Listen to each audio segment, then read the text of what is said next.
tazó su muslo. Fue Jimmy quien se lastimó el pie. Señor Houston, por favor, ayúdeme. Houston miró a Jimmy que yacía en el suelo y luego al ejército mexicano que se acercaba. Golpeó a Jimmy en la cara con la culata de su arma y huyó con sus tropas. Históricamente, Houston capturó a Tassanana a costa de 11 personas, poniendo así fin a la batalla de Texas y estableciendo la ventaja psicológica de Estados Unidos sobre México durante un siglo. Sin embargo, 300 soldados negros cambiaron la historia con sus vidas. En esta campaña, el ejército de Texas perdió menos de 200 personas. Provocó cerca de 1000 bajas del ejército mexicano y quemó innumerables suministros en México. Los soldados negros pagaron un precio muy alto. Solo sobrevivieron 23 personas de las 3 compañías. Tassanana salió de su tienda. Miró a los soldados caídos y el campamento en llamas y se abotonó el abrigo. Tassanana decidió inspeccionar sus barracas y la señorita Jenny se unió a las filas de salvar vidas como enfermera. Antes de esta batalla, Tassanana solo podría estar intoxicada con el sentimiento de ser una salvadora y ser adorada por otros. Así que ahora, realmente comenzó a pensar en estos soldados que intentaban desesperadamente salvarlo.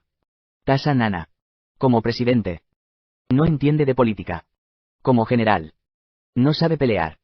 Y como hombre, no puede controlar su cuerpo. Y mucho menos a su esposa. Pero Tassanana siempre ha sido muy amable con sus subordinados. Se preocupa por los soldados y les permitirá saquear siempre que tengan la oportunidad. Y él puede quedarse con su botín. Incluso nombró a sus ordenanzas vicepresidente. Quienes son favorecidos por él suelen llamarlo el presidente. El general. El Napoleón de América del Norte y El Salvador.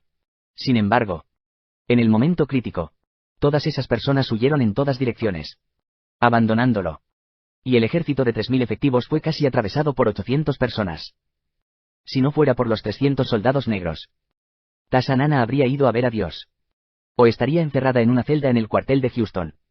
La mayoría de los soldados negros en el suelo cayeron en el camino para cargar. Y muchos de ellos todavía tenían sables y horcas en sus manos.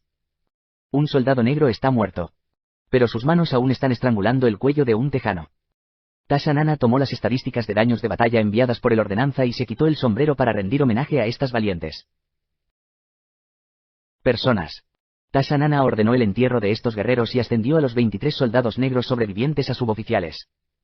Entre ellos, un soldado negro incluso capturó a 2 prisioneros y fue ascendido directamente a mayor. Lo que le permitió comandar el batallón negro en el ejército mexicano.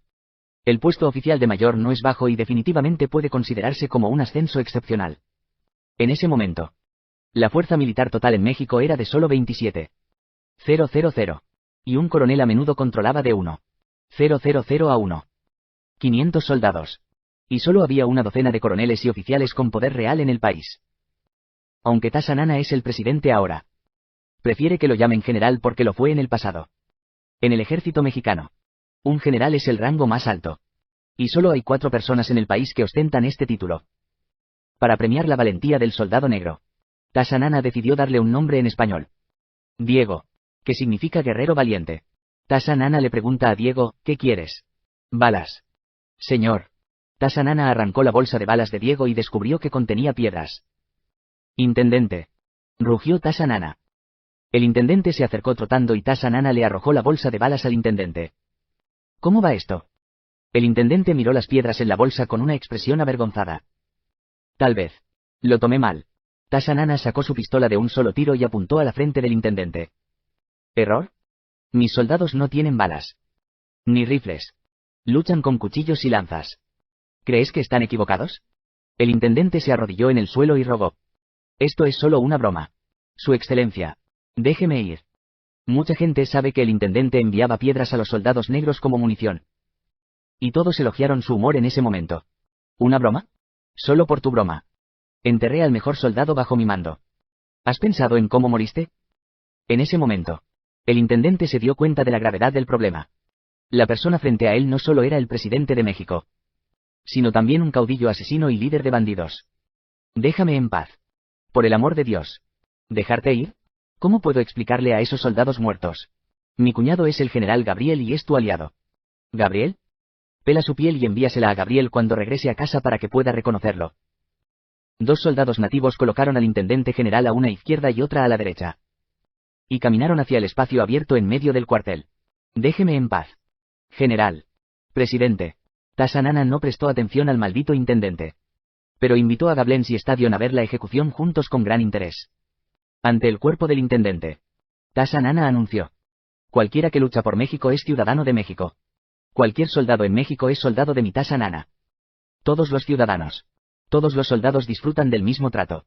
Nadie puede menospreciarte. Si lo hay, entonces yo, Tassanana, seré la primera en no dejarlo ir. Tassanana disfruta de la atención de todos. Le gusta la sensación de ser un héroe. En esta batalla, Tassanana perdió la mitad de sus suministros y tuvo que retirarse a San Antonio. De hecho, todavía tiene alrededor de 10,000 rifles en la mano, que fueron comprados en Austria en ese momento. Pero siempre tuvo una mentalidad de avaro. No quería entregar estas armas a los soldados. Y tiene que hacerlo ahora. Hasta de vuelta en San Antonio por un descanso, Tassanana cumplió su promesa.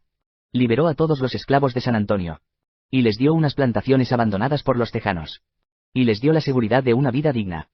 Pero Tassanana exigió que estas familias negras luchen por él. Y cada familia debe enviar a un miembro para unirse a su ejército. Se formó un nuevo batallón de infantería negra, con Diego como primer comandante. Todos los negros recibieron uniformes, un fusil de chispa y 20 cartuchos de munición. Las tropas de Tassanana volverán al norte dentro de un mes.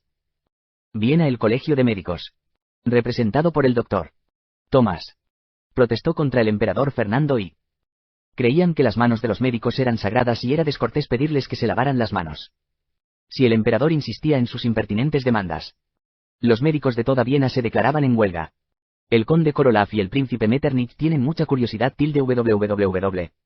MTL Nobel. Com. ¿Por qué los dos hermanos? Su Majestad el Emperador y el Archiduque Franz Karl tienen problemas con un grupo de médicos. El Consejo de Regencia consultó al emperador por primera vez. Esos tipos repugnantes. Quieren ponerme sus cosas repugnantes. Soy el emperador y digo que esto no es posible. Comillas, rugió Ferdinand y el conde Korolov y Metternich se miraron, pensando que probablemente fue un médico que le puso algo sucio al emperador lo que enojó tanto al emperador. Decidieron arrestar primero al médico que había tratado recientemente al emperador, para apaciguar la ira del emperador. Si el parlamento decide que la propia reina tendrá que presentarle la sentencia de muerte, tendrá que firmarla. Pero este tipo de cosas es absolutamente imposible en Austria en este momento. Lo primero que pensó el Consejo de Regencia fue apaciguar la ira del emperador con el dictado de la orden de aprehensión. La huelga de médicos, que venía haciendo estragos antes, desapareció en un instante.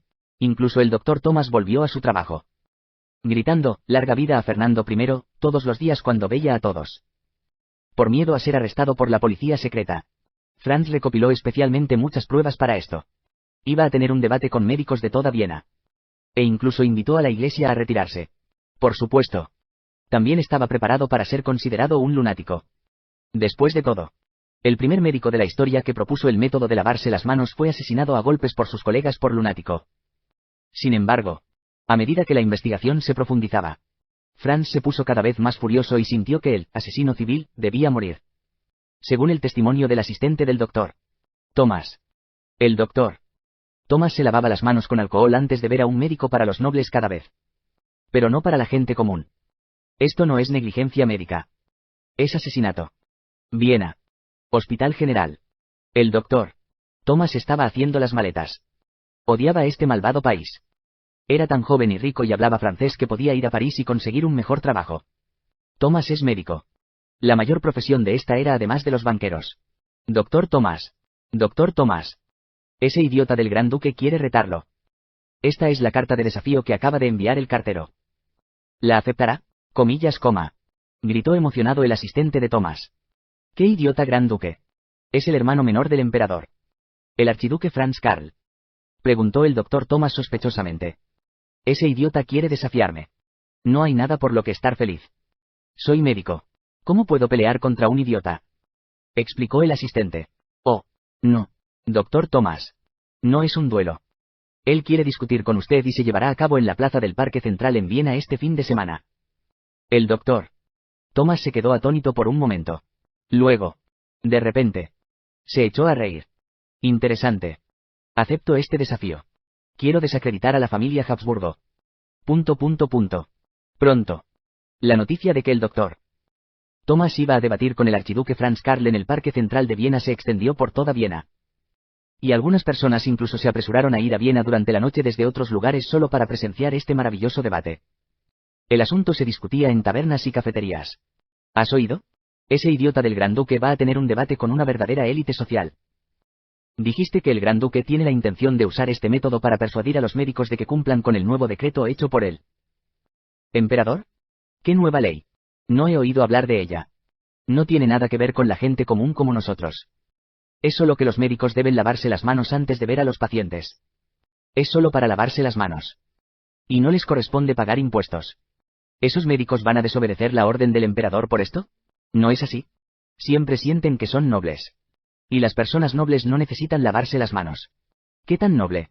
¿Más noble que la familia real? Se dice que el doctor Thomas se ha unido a muchos médicos para oponerse públicamente al decreto del emperador. Y se va a la huelga. ¿Por qué no he oído hablar de eso? ¿Crees que esos médicos son estúpidos?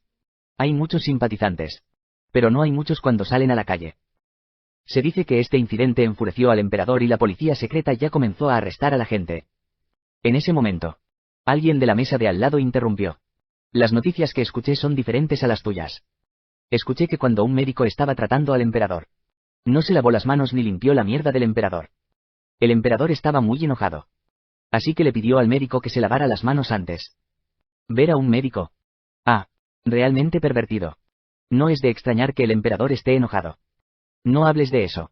Vamos a echar un vistazo. Después de todo, no hay muchas oportunidades para ver el debate de la familia real con otros. Lo que es tan interesante. Este archiduque Franz Karl tiene problemas de cabeza. La última vez que fui a mi tienda a comprar una pecera, elegí la más grande. Pero no cabía en el carruaje. Quería cambiarlo a un más pequeño. Pero el gran duque rompió directamente la gran pecera y la cargó en el carruaje. Jaja. El doctor Thomas es el líder de la comunidad médica de Viena. Por lo que ahora es aún más interesante. Después de todo, la oportunidad de humillar y ridiculizar a la familia real no se presenta todos los días. Todos quieren ver cómo este gran duque idiota se humilla a sí mismo. El domingo, la plaza del Parque Central de Viena estaba llena de gente. Y todos querían ver el comportamiento de este gran duque idiota. El doctor Thomas ya había llegado a la plaza antes de tiempo y había invitado a muchos expertos del campo médico de Viena. No quería que su actuación no tuviera público. Además, sentía que con tantos expertos alrededor, alguien siempre sería capaz de encontrar una manera de tratar con el gran duque. Después de una hora de espera, 1 o 2 carruajes reales separaron lentamente a la multitud. El gran duque Franz Karl saltó del carruaje y pudo oler el alcohol en el gran duque desde la distancia. Pensando que realmente se estaba preocupando demasiado. Mi señor. ¿Estás listo? Está bien. Hipo. Es bien sabido que desde Hipócrates hasta el presente, los médicos solo pueden ser atendidos por personas nobles. El agua es la fuente de todas las enfermedades.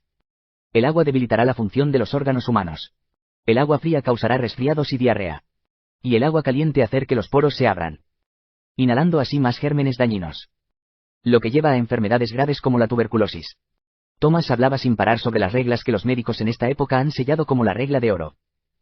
Pero el archiduque Franz Karl obviamente no lo escuchó y lo interrumpió directamente. Déjame hacerte algunas preguntas. Yo pregunto y tú respondes. Thomas estaba muy molesto.